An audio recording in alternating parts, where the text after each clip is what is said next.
Bismillah ar-Rahman ar-Rahim. Assalamu alaikum wa rahmatullahi wa barakatuh.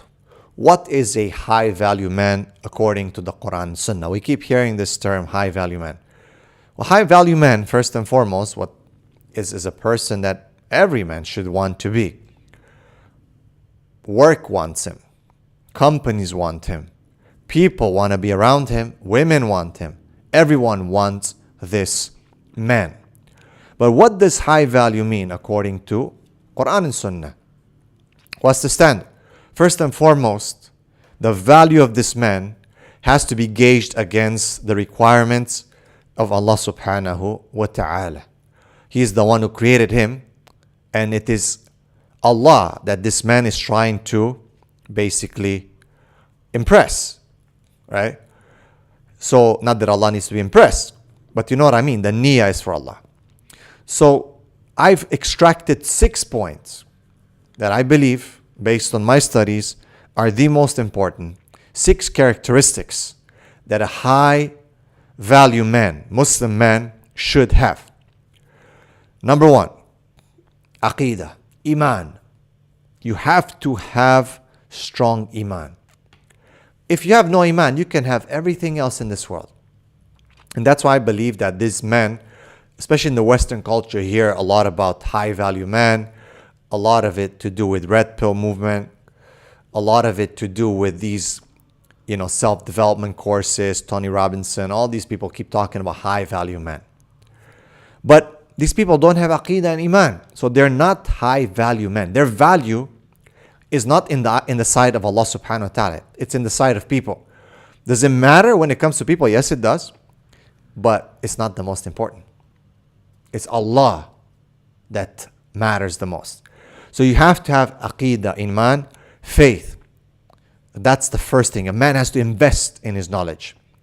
And that's where knowledge is important. You have to read. If you're not reading, if you're not developing, if you're not learning, a man has to have knowledge. A real man, a high value man, has knowledge. Number 2, akhlaq. And akhlaq is behavior, good manners. إِنَّمَا بُعِثْتُ لِأُتَمِّمَ مَكَارِمَ الْأَخْلَاقِ. The Prophet ﷺ said, I was sent to perfect manners. This is not about being Mr. Nice Guy. A lot of people think, you got to be nice. I tell you, you don't have to be nice all the time. What does this mean? Well, nice doesn't necessarily make you have good manners and good behavior. Some people are nice, but they're very passive aggressive. They insult you in a way that it looks like, man, this guy is really nice, but did he just say that? Did I misunderstand him? No, akhlaq is not just about nice. Sometimes you're nice and you get smashed. That's not akhlaq. Akhlaq is not about being weak or nice. They say, the nice guys end up last and this and that. That's debatable, first of all. Second of all, that's not what we're talking about. A person with akhlaq, with values and morals and good behavior, is not just a person who's just always yes ma'am, yes man, yes, yes, yes, no. It's a person who has good morals, good behavior, a moral compass. They respect people, but also demand respect. That's the problem. A lot of men don't respect themselves today. So how do you expect people to respect you then? So you have to have akhlaq. Number 3, discipline. You have to have consistency. You have to have a schedule. You have to have discipline.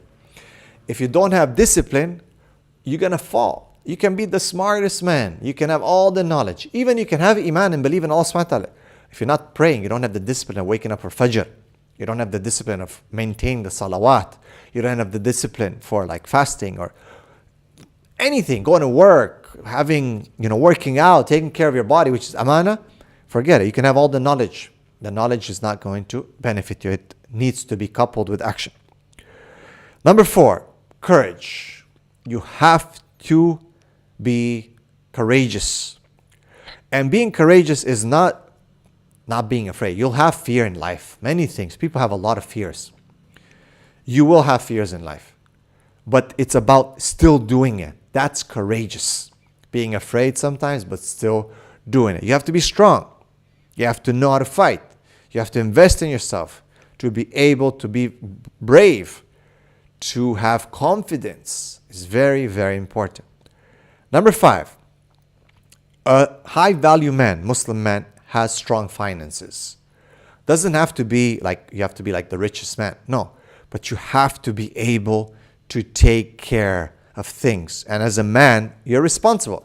When you don't have the finances, and we're not talking about like, 6 figures or anything like that, but you have to have finances. You have to have the ability to do things. The Prophet ﷺ, many of the things that he had support from Abu Talib, from Uthman radiallahu anh, from Khadija. It was financial support. People say, oh, money doesn't matter. I think you have a very skewed understanding of Islam. It matters, but it just got to be put in the right place. So a real man, high value man, tries. Now, if you can say risk is from Allah, yeah, but you don't know what this risk is and where it's coming from and when, right? You just got to do your best. And if you've tried all that you can, and then finally, somehow, it doesn't make it, then you say, Alhamdulillah, I did my best. I got respect for you, man. You did your best. But if you're going to use the aqidah and the qadr and risk to justify your laziness, then you're not a high value man. You're a very low value man. With finances, you can take care of your family, your wives, your people that depend on you. Yes, you've been put in responsibility to take care of them. And last but not least, probably number 6, I've extracted these from looking at the seerah of the Prophet ﷺ, the Sahaba. There might be others. You can mention them, inshallah, in the comments. Let me know. But from these, they have sub-branches. So you can take many others from an example, from courage, you can talk about strength and, being able to have, to fight, to look good, take care of yourself, right? Your appearance and so on.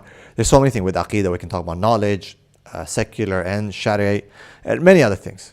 But last but not least, so you can comment, please. You can put it in your comments. But last but not least is passion.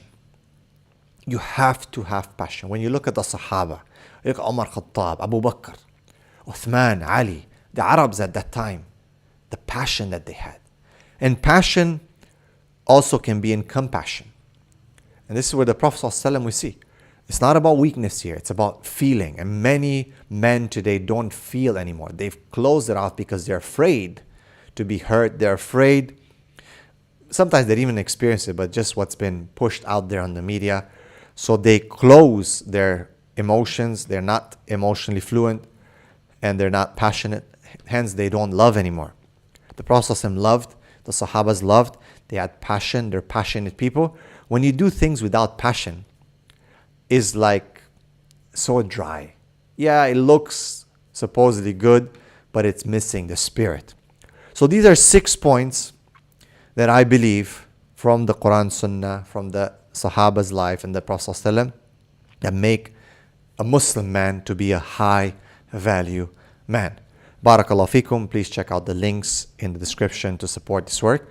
And let us know, what do you think? What are some of the other points that you might have picked up, and give some evidence for what you're saying as to what makes a high value man. Assalamu alaikum wa rahmatullahi wa barakatuh.